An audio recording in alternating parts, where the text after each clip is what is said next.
le média, les experts. Bienvenue sur M le Média, c'est l'heure de retrouver notre rendez-vous des experts et comme tous les jeudis, nous allons parler nutrition diététique et rien de mieux que de demander à notre expert nutritionniste diététicien pour Nutrition, c'est Michael Marquis qui est avec nous. Bonjour Michael. Bonjour. Les fêtes sont passées, les résolutions de début d'année comme faire plus de sport ou perdre du poids sont souvent les nouveaux objectifs à atteindre, mais on sait que ces résolutions ne tiennent pas très longtemps. Alors tout d'abord, comment peut-on faire avec l'alimentation pour tenir nos objectifs un petit peu plus longtemps, Michael Marquis ? Alors effectivement, c'est quelque chose que je vois beaucoup en consultation durant le mois de janvier. J'ai envie de perdre beaucoup de poids, j'ai beaucoup d'objectifs. Mais souvent, je dis déjà aux patientes, l'objectif c'est de viser sur du long terme parce que avoir des changements sur le mois de janvier c'est bien, mais ça ne va pas avoir d'effet sur la santé long terme ni sur le poids.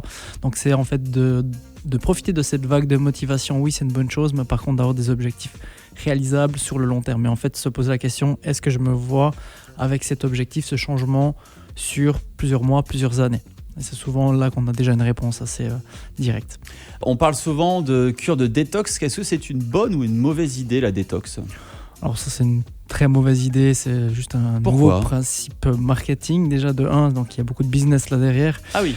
Ce principe de détox, le corps il n'en a pas besoin. En fait, on est né avec un foie qui fonctionne très bien, qui n'a pas besoin de jus ou de jeûne pour se détoxer, ou peu importe comment on appelle ce terme. C'est une fausse idée, ça. C'est une idée reçue, effectivement. Par contre, ce qui est recommandé, c'est simplement de revenir à des repas un petit peu plus équilibrés après les fêtes, de respecter ses sensations de faim, de satiété, d'éviter le grignotage, donc finalement les recommandations de base, pour que simplement le corps se remette aussi un petit peu à niveau après peut-être les excès de fête.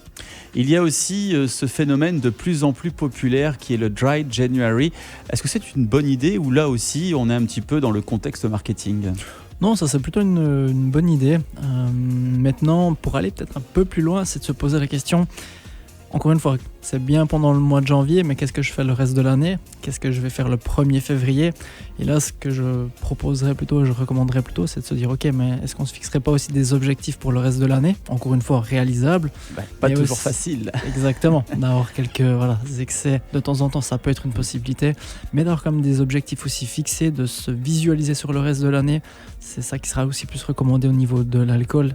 Et c'est vrai qu'au niveau de l'alcool, moins il y en a, mieux ce sera, et ça on est assez sûr d'un point de vue scientifique au niveau de la nutrition. Et comme on dit, la fête sans alcool, la fête est plus folle. C'est juste. Vous confirmez ? Ça dépend. Bon, que ce soit de l'alcool, mais également la nourriture à consommer avec modération. Mangeons de tout, de manière variée. Telle est la clé de la réussite. Exactement. Merci beaucoup, Michael Marquis, nutritionniste et diététicien, d'avoir été avec nous dans Les Experts. On vous retrouve en pleine forme la semaine prochaine pour d'autres conseils dans le monde de la santé. Une belle fin de journée. Merci, pareillement. Aime le média où tu veux, quand tu veux.